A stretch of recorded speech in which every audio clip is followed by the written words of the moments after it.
tout le monde, dans cette vidéo je vous parle de ma dernière lecture. Il s'agit des Loyautés de Delphine de Vigan, un roman qui m'a bouleversée et je tenais vraiment à vous en parler. On y va, c'est parti.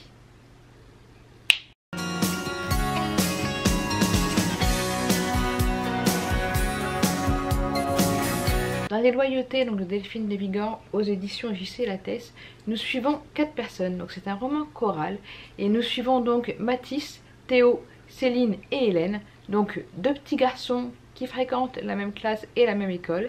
Hélène qui est l'institutrice de Mathis et Théo, et Céline qui est la mère de Mathis, et nous suivons ces 4 personnes au fil de leur vie. Et vous savez que dans les romans de Delphine de Vigan, on ne sait jamais à trop quoi s'attendre ni ce qui va se passer, et souvent ce qui se passe émotionnellement est très fort. Et c'est ce qui se passe dans ce roman qui vraiment m'a serré le cœur tout le long, puisque on suit au début le point de vue d'Hélène, donc l'institutrice de Théo et de Mathis, qui est un petit peu perturbée parce qu'elle pense que Théo a un problème, elle ne sait pas quoi.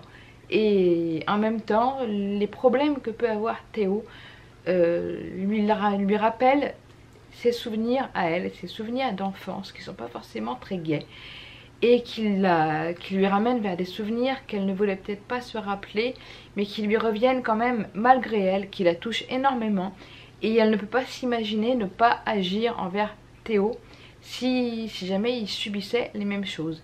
Et donc elle va commencer à comprendre le comportement de Théo, à essayer de l'observer, à voir comment il se comporte à l'école, à voir ce qui se passe, à voir aussi comment il se comporte avec Mathis, qui est un de ses meilleurs amis, qui le voit beaucoup. Et d'un autre point de vue, donc nous avons aussi le point de vue de Théo et Mathis, qui sont souvent ensemble, qui sont des bons copains, on suit aussi les vies du point de vue des enfants, et c'est ce qui fait un petit peu aussi Alors en même temps ça fait une boule au ventre, qu'en même temps ça nous ramène un peu à notre nostalgie d'enfant, avec ses bons et ses mauvais côtés. Et on a aussi le point de vue de Céline, donc la mère de Mathis, qui a aussi une histoire compliquée, une histoire de famille, et qui pense que Théo a une mauvaise influence sur Mathis. Et donc apparemment tout le monde est contre ce petit Théo qui a des problèmes familiaux, et Hélène veut tout faire pour l'en sortir, mais elle est bloquée, voilà, elle est bloquée face au problème administratif, à la suspicion à laquelle elle n'a pas de preuves, et face à l'inconnu parce qu'elle ne sait pas dans quoi elle se lance. Et on suit surtout, on suit les 4 points de vue, mais surtout on est pris au cœur, enfin moi personnellement j'ai été pris au cœur par le ressenti d'Hélène, par son histoire, par son passé, par ce qu'elle a pu vivre quand elle était gosse, comment elle l'a vécu, comment elle a survécu à tout ceci, et quel impact ça a maintenant quand elle peut voir des enfants en souffrance, quelle que soit la souffrance. Et voilà, c'est un roman qui vous prend aux tripes. Il est très court, il fait 200 pages, je l'ai commencé avant-hier et je l'ai fini, je l'ai fini hier soir. Et franchement, je l'ai commencé avant-hier et je l'ai fini hier soir. Et il m'a énormément touchée, il m'a bouleversée, forcément, puisque c'est un sujet sur lequel je suis forcément sensible. Et voilà, ce roman m'a... J'ai même pas de mots, il est bouleversant, il est émouvant. On est face à quelque chose de très réel, face à des choses qui se passent en ce moment chez nous, dans nos rues, dans nos quartiers, dans nos écoles, dans nos immeubles, dans notre vie, dans les gens que vous pouvez croiser. C'est exactement ce qui se passe dans les Loyautés. C'est tous ces démons que vous avez en vous, et que vos démons qui ressurgissent, les démons des autres que vous pouvez voir. Qu'est-ce qui se passe quand ces 2 univers se confrontent, se rejoignent, se croisent, s'affrontent? Quelle dualité se passe, et où est l'issue du combat? Et c'est là que veut nous amener Delphine, je pense.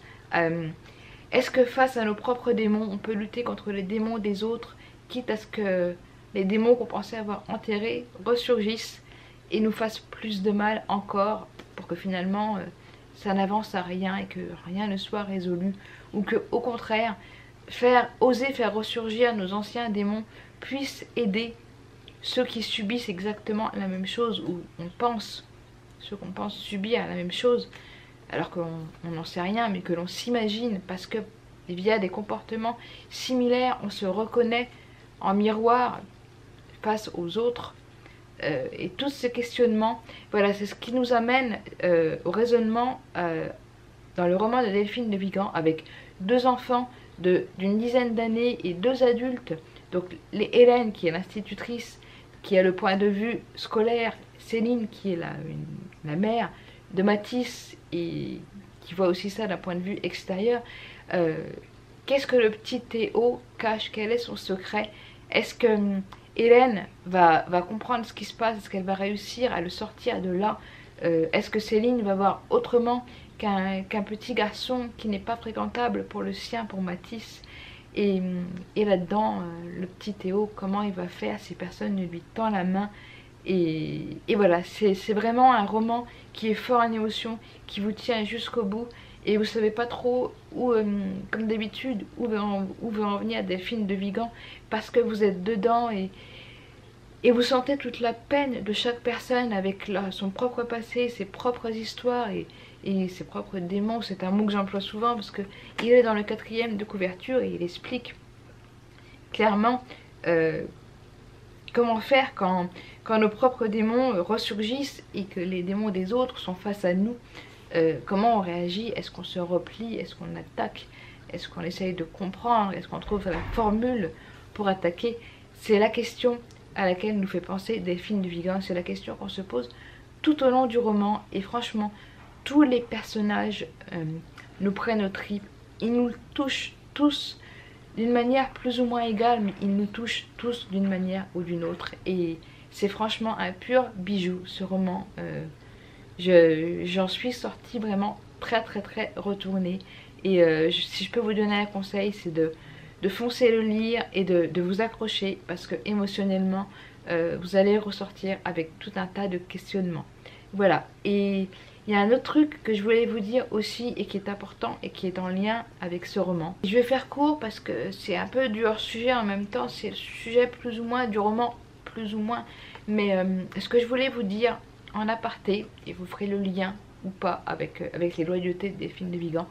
Mais si adulte, ado, enfant, quelle que soit la personne que vous soyez, si vous pensez que quelqu'un autour de vous subit quelque chose ou a peur de quelqu'un, ou il se passe peut-être quelque chose dans une famille ou dans l'entourage, et que vous vous posez des questions, ne vous arrêtez pas à vos interrogations et à votre suspicion dans la peur de vous tromper, parce que vous pouvez peut-être sauver une vie. Vous pouvez peut-être sortir quelqu'un d'un enfer ou d'un milieu dans lequel il est terrifié et dans lequel il doit aller tous les jours et dans lequel il peut lui arriver n'importe quoi. Et si personne ne lui tend la main, il n'osera jamais tendre la main vers vous. Il peut pas. Il est trop enfermé, il a trop peur, il est terrifié. Et jamais il n'osera vous dire ce qui se passe. Et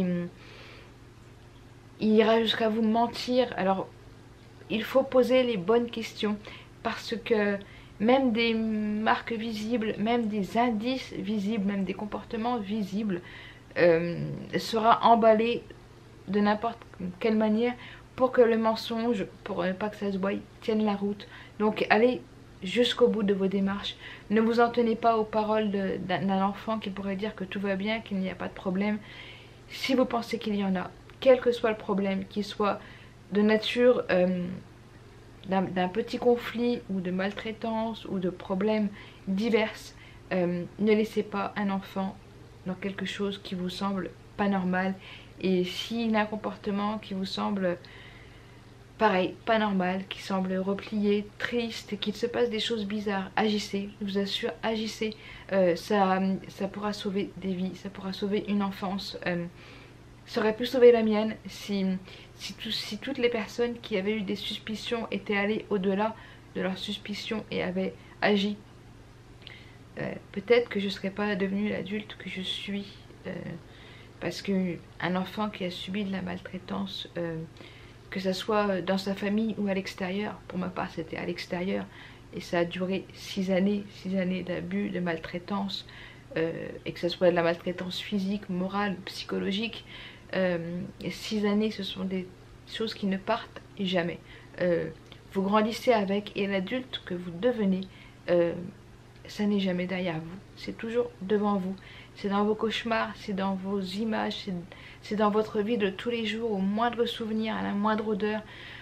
Vous faites le parallèle tous les jours, c'est obligé et c'est malgré vous. Et si vous pouvez empêcher un enfant de subir ça quand il devient adulte et que vous avez agi, et si vous l'avez sauvé, vous aurez sauvé un être humain. Vous aurez sauvé un être humain, parce que même un être humain en vie qui a subi ce genre de choses, c'est un être humain qui est en partie détruit, je peux vous l'assurer. Je peux vous l'assurer, le cœur sur la main. Et moi j'aurais aimé qu'on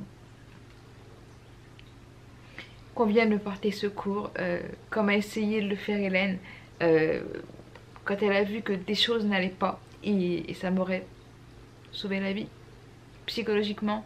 Et si on nommait les problèmes de santé, parce que c'est complètement différent, je serais peut-être différente dans ma tête et j'aurais pas cette peur, cette fragilité, ces souvenirs et ces traumatismes qui me hantent tous les jours et qui me font encore peur, comme si à tout moment les personnes que j'ai connues et qui m'ont fait du mal quand j'étais une petite fille pouvaient ressurgir à tout moment, du jour au lendemain, sans crier gare, et me faire à nouveau du mal. Parce que même si concrètement on sait que c'est pas possible, les peurs ne sont pas contrôlables. Et vos peurs d'enfant, si personne ne vous aide à les chasser pour vous, s'il n'y a pas un adulte qui vient les chasser et les faire partir, elles seront toujours là et elles partiront jamais, jamais, jamais. Voilà, je vais m'arrêter là parce que c'était un petit peu un sujet, mais quand même pas tant que ça.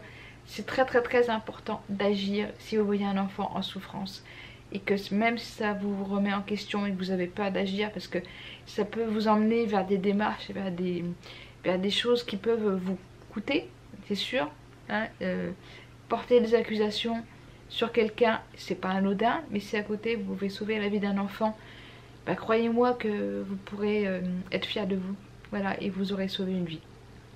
Et voilà, je vais m'arrêter là parce que c'est bien trop long pour parler d'un livre, mais c'est ce que m'a fait ressentir des loyautés, et je voulais vraiment vous en parler et faire ce petit aparté sur moi, parce que c'est ce sont les souvenirs qui sont remontés, et je pense que c'est important quand un livre vous touche à ce point et vous fait remonter toutes ces choses, même si je ne les avais jamais oubliées. C'est pas évident quand on est ému de parler clairement, mais que ça remonte et qu'on se dit bah oui, voilà, si les adultes avaient agi, ça serait peut-être passé différemment. Bah, c'est exactement ce que nous dit les loyautés. Voilà, donc lisez ce livre.